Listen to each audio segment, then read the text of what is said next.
নির্বাচনকে সামনে রেখে সরকার একটা নিয়ম জারি করেছে, যা হচ্ছে বিকাশ অনলাইনে যত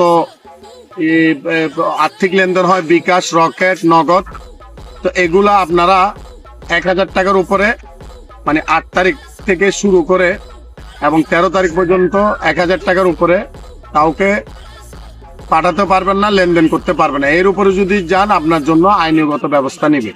1,000 টাকার উপরে যদি আপনারা কাউকে টাকা পাঠান। তো অনেক আমাকে মেসেজ দিছে যারা গার্মেন্টসের কর্মী, যে বলতেছে ওরা 8 তারিখ 10 তারিখ করে বেতন পায়, তো ওরা কি করবে?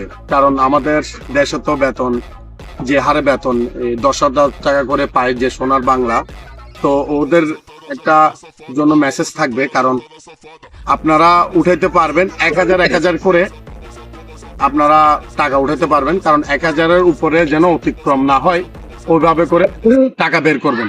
কারণ এর উপরে গেলে কিন্তু আপনি আইনের আওতায় চলে আসবেন।